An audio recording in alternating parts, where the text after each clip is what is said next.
जय जिनेन्द्र बंधुओं, आज हम अति प्राचीन, मनोहारी, प्राकृतिक छटा से परिपूर्ण सुरम्य पहाड़ियों पर स्थित अतिशय क्षेत्र पार्श्वगिरि जी के दर्शन करेंगे और वीडियो के माध्यम में दर्शन करते हुए यहाँ के इतिहास को और यहाँ के अतिशय को भी जानेंगे।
श्री दिगंबर जैन सिद्धि क्षेत्र द्रोणगिरि जी, श्री दिगंबर जैन सिद्धि क्षेत्र आहार जी एवं श्री दिगंबर जैन अतिशय क्षेत्र पपौरा जी के मध्य ग्राम भगवा में पार्श्वगिरि सुरम्य पहाड़ी पर लगभग 500 वर्ष पूर्व निर्मित मंदिर में अतिशयकारी श्री पार्श्वनाथ भगवान विराजमान हैं।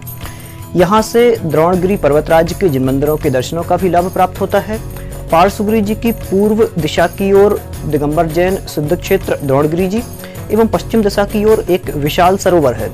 दक्षिण एवं उत्तर में प्राचीन किला मंदिर स्थित है। मंदिर जी के चारों ओर पहले लगभग 25 परिवार निवास करते थे और मंदिर जी भी पूर्ण प्रगति पर था, लेकिन धीरे धीरे व्यापार के साधन कम होते गए और जो पर्वत पर रहने वाले लोग थे वह पर्वत की तलहटी में निवास करने लगे। चारों ओर वीरान जैसा प्रतीत होने लगा। सन 1975 में चोरों ने समय पाकर कलश की भी चोरी की, जिसे 6 माह के अंतराल में चोर स्वतः ही कलश दे गए। स्थानीय समाज भगवान का ध्यान मंदिर जी की सुरक्षा की ओर गया और बस स्टैंड के पास एक जमीन खरीदकर मंदिर जी का निर्माण और समवसरण विराजमान कर दिया गया। लेकिन 5 मूर्तियां मंदिर में ही विराजमान रहीं। 1993 की कुवार सुदी एकम की सुबह 7 बजे एक चोर ने मंदिर जी में प्रवेश कर मूर्तियां एवं कुछ कीमती सामान एकत्र कर ले जाना चाहा। तुरंत ही एक अतिशय हुआ। उसे मंदिर जी में अनेकों सर्प दिखे, लेकिन भागने का साहस कर ज्यों ही बाहर निकला, उसे चारों ओर अंधेरा ही अंधेरा दिखने लगा एवं उसके दोनों पैरों ने आगे बढ़ना बंद कर दिया। उसके पैर कीलित हो गए। समय के लिए बेहोशी जैसी अवस्था में एक झाड़ी के पास पड़ा रहा। चोर को जैसे ही होश आया, उक्त अतिशय को उसने लोगों को बताया और मूर्ति सहित सामान समाज को दे दिया।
बार बार घटनाओं के कारण मंदिर जी को पुनः असुरक्षित जानकर स्थानीय समाज ने बाकी मूर्तियों को भी नवनिर्मित मंदिर में विराजमान कर दिया।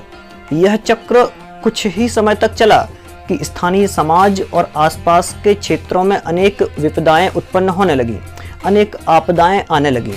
समाज के कुछ जानकार महानुभावों द्वारा अन्य जैनाचार्यों के लिए उक्त घटना का निवेदन किया गया। श्री 108 मुनि श्री चैत्य सागर जी, प्रथम गणनी आयिका 105 श्री विजयमती माता जी एवं प्रमुख गणनी आयिका 105 श्री सुपार्श्वमती माता जी के आशीर्वाद व प्रेरणा से पार्श्वगिरी पर्वत पर स्थित प्राचीन मंदिर का जीर्णोद्धार कराया गया। प्रज्ञाश्रमण आचार्य श्री 108 देवनंदी जी महाराज ससंग सानिध्य में 17 जनवरी 2000 को मूलनायक अतिशयकारी सहस्रफणी श्री 1008 पार्श्वनाथ भगवान जी एवं अन्य जिनबिंबों के साथ स्थानीय समाज द्वारा विराजमान कराए गए। तभी से जीर्णोद्धार का कार्य निरंतर चल रहा है। श्री जी के पुनः विराजमान होते ही समाज में समृद्धि वापस आने लगी। श्री पार्श्वनाथ जी मानस्तंभ, संवेद शिखर जी की रचना एवं निर्माण क्षेत्रों की रचना का निर्माण कार्य बुंदेलखंड में अद्वितीय है।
मंदिर जी के तलहटी में स्थित नगर भगवा में भी 2 विशाल मंदिर हैं, जहां पर भी जिनालयों में अनेक विकास कार्य संपन्न हुए और जो भी भक्त भगवान पार्श्वनाथ जी की शरण में आते हैं उनकी मनोकामना अवश्य पूर्ण होती है।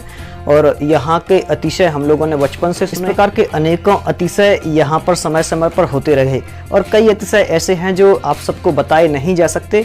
जो व्यक्ति वहाँ पर अपनी मनोकामना लेकर जाता है उसकी इच्छा स्वतः ही जब पूरी हो जाया करती है, तो वह ही एक अतिशय है।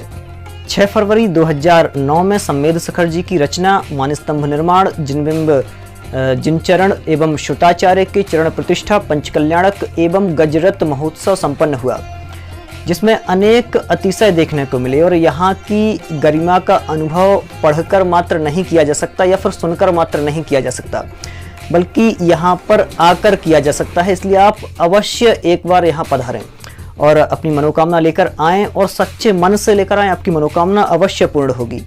13 फरवरी से 19 फरवरी 2017 में द्वितीय पंचकल्याणक संपन्न हुआ, जिसमें 1008 श्री सहस्त्रफणी पार्श्वनाथ नवीन जिनालय एवं निर्वाण क्षेत्रों की रचना करवाई गई और जिनकी प्रतिष्ठा हुई।